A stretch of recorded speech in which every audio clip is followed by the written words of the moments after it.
Hello, hello, hello. Welcome back to my channel. As you can see below, today we'll be discussing the Eurovision final results, everything from televote to jury. Let's not waste more time. Let's get into it, shall we?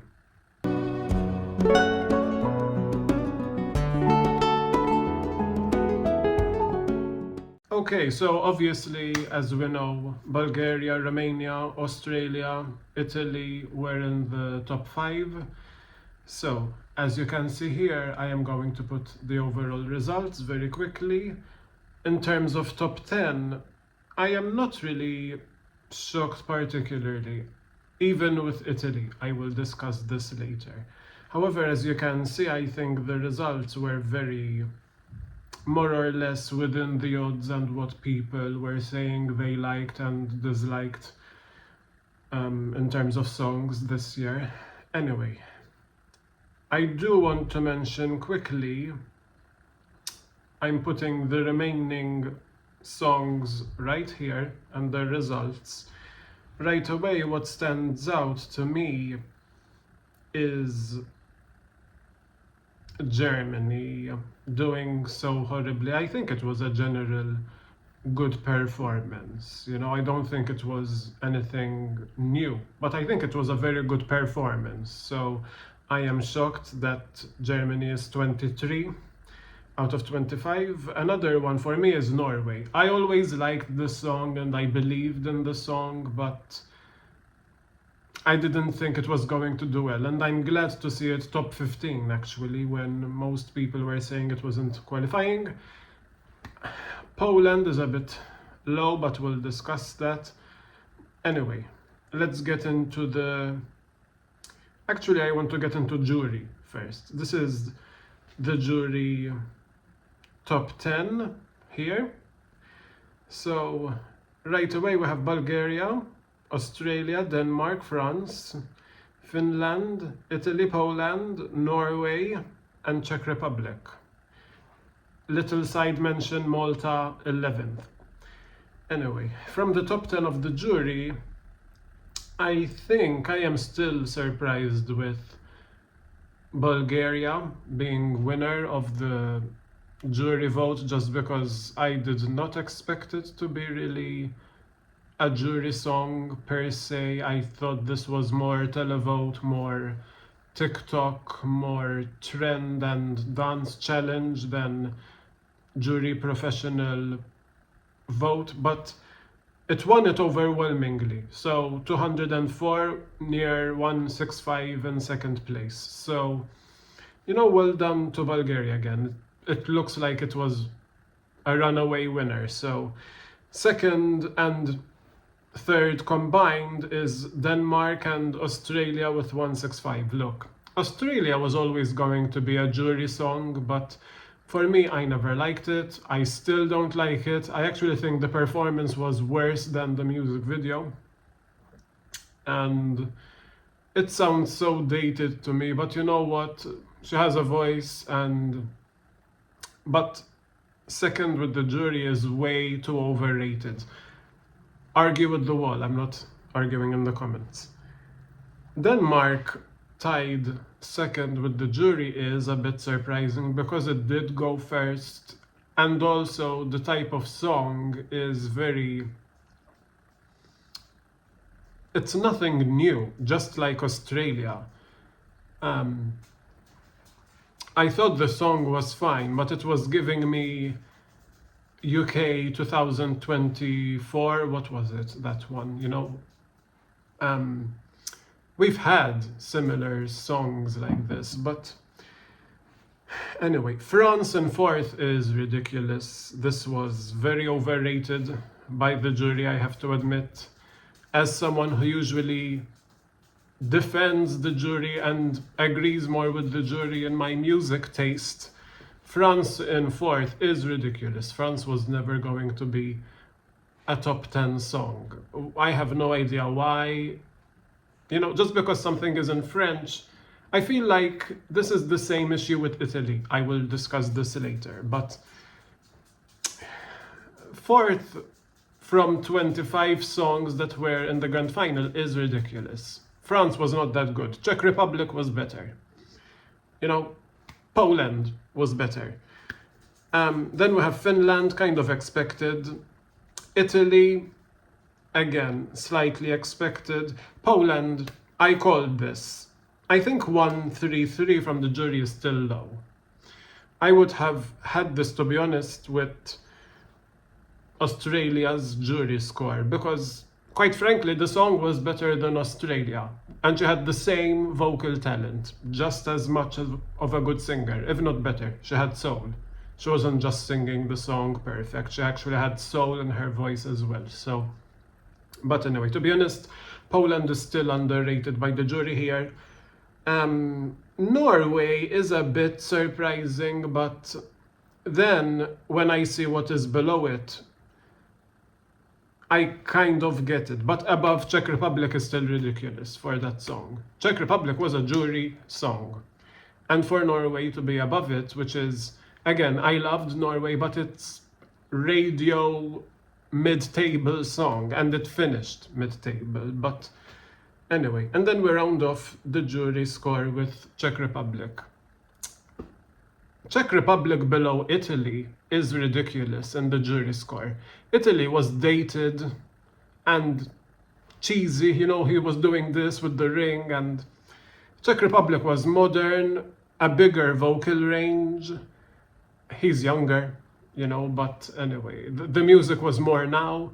I think it was more experimental than an Italian romance ballad we see in every Italian movie there is in the world. You know, this was nothing new from Italy. So Czech Republic and Poland here were underrated by the jury. Going quickly to the rest of the jury scores here.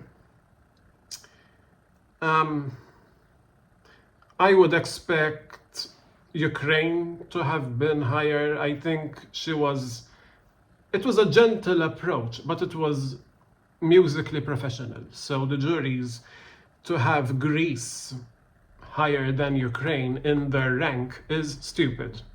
So anyway, the juries are on drugs, it seems. Ukraine was low by the jury. The rest I kind of understand. Look, Malta being 11th, so very close to top 10 with the jury, is understandable. The staging was good, and the package, again, very similar to Italy, is giving 1960s song, whatever. So I understand this. But Ukraine should have been higher. Moldova should have been higher with the juries. No, it's not a vocal song, but this is radio friendly, and one of the criteria for songs and rewarding points is the ability of the song to go beyond Eurovision and for it to be radio. Moldova is doing both, you know, so anyway, but the rest I understand. Moving on to the public vote. Quickly, the top 10 of the public vote here. We have Bulgaria, Romania, Moldova, Ukraine, Italy, again, this time Greece, Finland, Australia, and then Albania. So again, we all know that Bulgaria and Romania smashed the televote. Romania still doesn't make sense to me. I think it's fine as a song, but it wasn't that entertaining for it to be second with the televote. Let's be honest, as in this running order maybe helped because it performed last or before last, so but well done to Romania, and it doesn't happen regularly, so you know, well done. Moldova, you know, in the top 5 of the televote brings me so much joy because it's a feel-good song, he's likeable, it's, you know, it's everything that Eurovision can be about. So I'm seeing Ukraine 5th, which is very good for a very slow song and a gentle song. You know, it wasn't doing much on stage. So well done to Ukraine. Italy is still overrated because of the Italian language, in my opinion. Greece did well here with the televote, expected. I think the Greeks were expecting higher, but this is where I expected it to be. Finland 8 with the televote. So this one was way off with the odds and all the hype. I called it on day one. You can see my reaction to Finland before rehearsals, before the semis, before everything. I never thought it was a winner. I think people were trying to, get a win because they should have won instead of Loreen. But it is what it is. Australia 9th, this makes much more sense. And Albania at 10th, I can kind of see it. It was the contrast of the more maybe accessible songs and West European sounding songs. I think the Balkan countries got together and you have one country in the top 10 that's more ethnic than English. So that's fine. Anyway, here, going along with the remaining points from the public, I'm not seeing that much of a surprise, to be honest, as in Belgium and Germany with 0. It's a bit low, they could have had 20, 30 points. Malta with 8 was ridiculous. Czech Republic with 9 points. Why? The televote, I just said that the jury is trash, but so is the televote at times, France with 14 points, I agree with. I agree. It was way too, dramatic for what it is. It's just a song in French. Like, it's not that good as people were thinking it is. Or the jury was thinking it is, So I agree with the televote on France. Poland with 17 is way too low.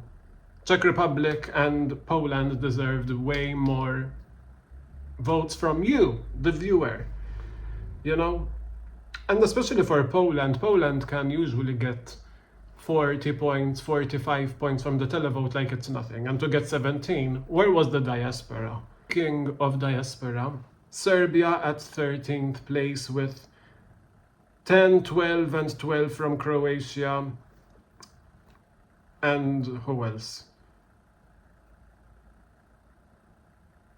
Montenegro, so the diaspora helped Serbia.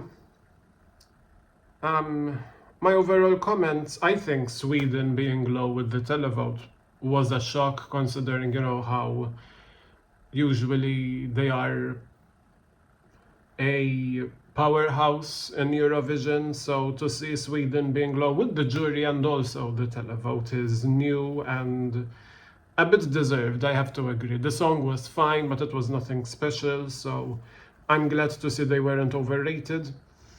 Croatia, I never liked this song. I don't know why it was in the final, but anyway. UK last, so I think people were expecting it, but I liked the song. And yeah, I think overall the public was clearly going for more upbeat entries, with the exception of Italy, it seems. The public did go for Finland and Greece and Moldova and Romania and Bulgaria. So, I think this year what resonated with the public was very much upbeat songs and staging. This year it seems to be all about the TikTok trend and staging and dance routines. So yeah, anyway, what do you think of the results for this year? Were you shocked by the grand final results for Eurovision 2026? Was anyone underrated? Who was overrated? Tell me down in the comments below, and I'll be back with the results of the semi-finals. Girl, there is another shock. I'll see you next time. Bye!